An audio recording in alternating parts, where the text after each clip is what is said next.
जब आप कहीं पर भी राइट वे में स्पीच देने जाते हैं और वो सही तरीके से नहीं होता, तो आप किसको ब्लेम करते हैं? वर्ड्स को, सेंटेंसेस को, या फिर अपने वॉइस की क्वालिटी को? लेकिन मैं अगर बताऊं कि प्रॉब्लम आपके वॉइस की क्वालिटी में नहीं होती, बल्कि आपकी एक ओल्ड हैबिट में होती है, जिसे आप सालों भर फॉलो करते आ रहे हैं। आपको पता ही नहीं है कि आप इस हैबिट को फॉलो कर रहे हैं, लेकिन आप सालों भर इसी लूप में चलते आ रहे हैं, जिसके वजह से आपकी वॉइस की क्वालिटी कम होती जा रही है। जब कोई आपसे बातें करता है और आप डिसाइड कर रहते हैं कि मुझे इसे अभी रिस्पॉन्ड देना है या कुछ अपना पॉइंट बाहर निकालना है, तो आपके अंदर एक अर्जेंसी पैदा होती है। इनर से आपको वो पुश करता है कि अभी इसी वक्त कुछ बोलो, तुम्हें मौका मिला है, अभी कैसे भी करके तुम्हें कुछ बोलना है। इस तरह से वो क्या करता है, आपको बार बार पुश करता है, जिसके वजह से आपकी जो बॉडी है वो रिएक्ट होने लगती है। आपके जो शोल्डर्स हैं वो स्लाइटली अप होते हैं, आपके जो नेक है वो टाइटन होती है, आपकी जो जॉस होती हैं वो स्टिफ होने लगती हैं, और आप वर्ड बोलने से पहले ही आप अपने लिप्स या टीथ हैं उसे आप एक जोड़ के रखते हैं, लाइक दिस, जिसे आप जो भी कहना चाहते हैं वो फोर्सफुल वे में बाहर आने लगता है। इस पूरे रिएक्शन को कहते हैं हैबिचुअल रिस्पॉन्स। इस हैबिचुअल रेस्पॉन्स में होता ये है कि जब भी आप बोलने का ट्राई करते हैं, आपका बॉडी तुरंत एक ऑटोमेटिक रिएक्शन देने लगता है, जिसके वजह से आपका जो वॉइस है वो अनकंफर्टेबल होने लगता है। कहीं ना कि ये हैबिचुअल रिस्पॉन्स आपके वोकल फाउंडेशंस को इंटरफेयर करता है और अनसर्टिनिटी, अननेसेसरी चीज़ों को वो खराब करने लगता है। तो इस प्रोसेस को रोकने के लिए आपको एक एक्सरसाइज करना होता है, जिसे कहते हैं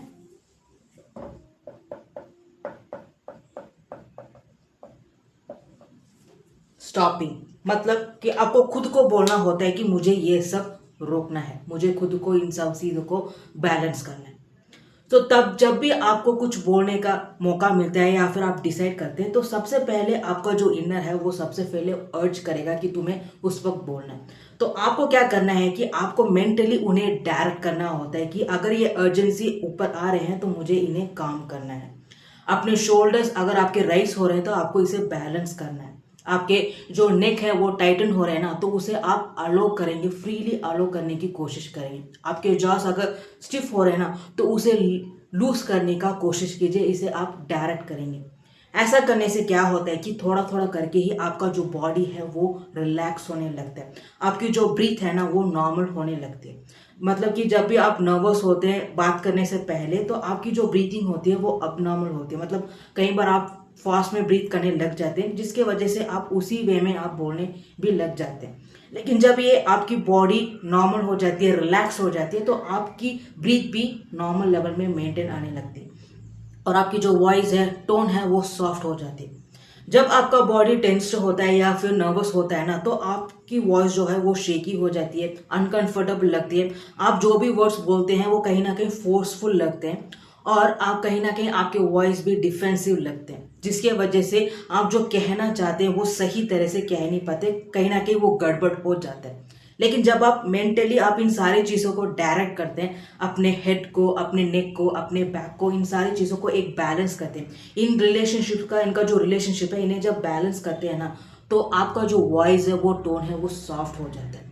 और आपका जो माइंड है, जिसमें आपके कई सारे थॉट्स चल रहे होते हैं, वो डायरेक्टली आपके माउथ से कनेक्टेड होते हैं। जब आपका बॉडी रिलैक्स होता है ना, तो थॉट्स आपके इजीली माउथ के थ्रू बाहर आते हैं और वर्ड्स के थ्रू क्लियरली और क्लैरिटी के साथ बाहर आते हैं।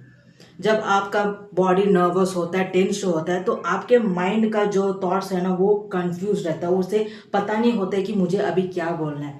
लेकिन जब आपके मसल्स, हेड, ये सारी चीज़ें आपके रिलैक्स होते हैं, तो यहाँ पे भी आपका जो माइंड है, उसके थॉट्स है, वो रिलैक्स हो जाते हैं, वन बाय वन अरेंज हो जाते हैं, वो इजीली आपके मुंह के थ्रू बाहर आते हैं, एंड वर्ड्स के थ्रू क्लियर एंड क्लैरिटी के साथ आप बोल पाते हैं। तो इस प्रोसेस को कहते हैं स्टॉपिंग, जो कि आपको फॉलो करना होगा। ये स्टॉपिंग, जो ये प्रोसेस है ना, इसे फॉलो करना बहुत ही मुश्किल है, क्योंकि आप ये हैबिट को है जिसे आप फॉलो करते आ रहे हैं, वो आप सालों भर फॉलो करते आ रहे हैं, जिसे आपने कभी इसके बारे में सोचा भी नहीं होता और नोट भी नहीं किया होता। क्योंकि जब वंस आप डिसाइड करते हैं कि मैं बात करने वाला हूँ, तो आपका जो बॉडी है वो तुरंत रिएक्ट करता है, with in a seconds react करता है, जिसके वजह से आपको इस प्रोसेस के बारे में पता ही नहीं होता। और जब आपकी स्पीच बिगड़ जाती है तो आप डायरेक्टली ब्लेम अपने वॉइस की क्वालिटी में करते हैं। आपकी वॉइस की क्वालिटी जब गड़बड़ होती है उसका जो रीज़न है वो इसके वजह से होता है। ये जो बॉडी रिएक्ट है वो आपके वॉइस को कंट्रोल करती है, जिसके वजह से आप सही तरह से नहीं बोल पाते। मुझे पता है कि आप बोल सकते हैं, आप कहीं पे भी बोल सकते हैं, बोलने में आपको कोई प्रॉब्लम नहीं है, लेकिन प्रॉब्लम ये है कि आप ना एक ही हैबिट को सालों भर प्रैक्टिस करते आ रहे हैं, सालों भर उसी चीज़ को फॉलो करते आ रहे हैं, जिसके वजह से लोग ना तो आपको सीरियसली ले रहे हैं, ना तो आपको सीरियसली वो सुन रहे हैं, और ना ही आपको इम्पोर्टेंस दे रहे हैं या आपको मौका दे रहे हैं कि हाँ भाई बोलो, तुम्हारा ही स्टेज है। दिस इज़ द रीज़न आपका कम्युनिकेशन स्किल्स कभी इम्प्रूव हो ही नहीं रहा। आप कई सारी चीज़ों को फॉलो करते हैं, लेकिन होता ये है कि आउटपुट जानने से पहले आपको इनपुट जानना होता है कि कहाँ पे गड़बड़ हो रही है। आपका जो बॉडी है वो तुरंत ही रिएक्ट करता है। जैसे कि अब फॉर एग्जाम्पल ही मैं बताऊँ ना, तो मैं भी जब भी बातें करने का डिसाइड करती हूँ तो सबसे पहला मेरा जो रिफ्लेक्शन है वह मेरे हेड में जाता है। जैसे ही मैं बोलने का ट्राई करती हूँ ना, वो तुरंत मेरा हेड इस तरह से ऊपर चल जाता है, जैसे कि something is pulling my head backwards, जैसे कि वो मुझे रोक रहा हो कि तुम्हें नहीं बोलना, रुक जाना चाहिए, like he is just protecting मी। और क्या होता है कि हम थोड़ा सा वहाँ पे नर्वस हो जाते हैं कि ये ऐसा क्यों हो रहा है, लेकिन हम इसके बारे में सोचते नहीं हैं, क्योंकि हमें लगता है कि ये तो एक नेचुरल चीज़ है, ये तो हम हर बार करते आ रहे हैं, बट ऐसा ही होता है। लेकिन यही है, यही रिस्पॉन्स जो है, हैबिचुअल रिस्पॉन्स, जो आपको बोलने से रोकता है। तो अगर आप इस तरह से नेक्स्ट टाइम फेस कर रहे हैं ना, तो आपको क्या करना है कि 2 या 3 सेकेंड पॉज लेना होता है। पॉज लेने से आपका अगर हेड बैकवर्ड जा रहा है ना बात करने से पहले, अगर it's pulling you back, make it a straight and balance कीजिए। 2 और 3 सेकेंड्स के लिए पॉज कीजिए, अपने इनर अर्जेंस को स्लो डाउन कीजिए, अपने बॉडी को रिलैक्स कीजिए, and then you start speaking. ये सारी चीज़ें आपको कॉन्शियसली करना होगा, अनकॉन्शियस में ये बिल्कुल भी नहीं होगा। क्योंकि अगर आप फॉर 25 ईयर्स एक ही हैबिट को फॉलो करते आ रहे हैं ना, तुरंत इस चीज़ को चेंज करना बहुत बहुत ही मुश्किल है। आप कहीं ना कहीं डिफ़िकल्टी फेस करेंगे ही। इसलिए अगर आपको इसे चेंज करना है तो आपको इसे कॉन्शियसली चेंज करना होगा। हर बार आपको माइंड से अपने बॉडी को डायरेक्ट करना होगा कि मुझे क्या करना है, मुझे अपने शोल्डर्स को रिलैक्स रखना है, अपने नेक को लूज करना है, अपने जॉस को लूज करना है, मुझे स्माइल करना है। ये सारी चीज़ें आपको क्या करना होता है कि कॉन्शियसली करना होता है, जिसके वजह से थोड़ी दिन या थोड़े महीने के बाद ये एक नेचुरल हैबिट बन जाएगा। आज तक आप इस हैबिट को फॉलो करते आ रहे हैं, लेकिन अगर आप सही में अपने वॉइस की क्वालिटी को इम्प्रूव करना चाहते हैं, सही तरीके से आप बात करना चाहते हैं, तो पहले उस हैबिट को डिस्ट्रॉय करना होगा by replacing the new one. ये करना बहुत ही मुश्किल है, मैं बता दूं, ये एक दिन में नहीं होगा, क्योंकि आप बार बार करने की सोचते हैं, लेकिन हम इसे माइंड में नहीं रखते।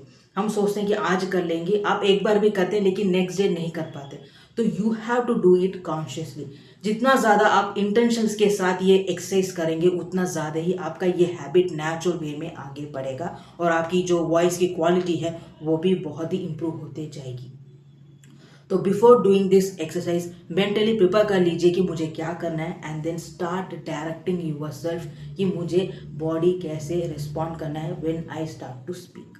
जितना ज़्यादा आपका बॉडी रिलैक्स होगा, आपके जो रिएक्शन जो है वो उसके अपोजिट ना होके ये आपके कंट्रोल में होगा ना, उतना ज़्यादा आप अच्छे से बोल पाएंगे। क्योंकि आज तक ऐसा होता ये है कि ये बॉडी मसल्स आपके वॉइस को वो कंट्रोल कर रहा था, वो आपको बोलने से रोकता था। लेकिन अगर आप इसे अपोजिट करेंगे, आप इन्हें डायरेक्ट करके इन्हें अगर आप अपने कंट्रोल में ले आएंगे, तो यू विल बी बेटर।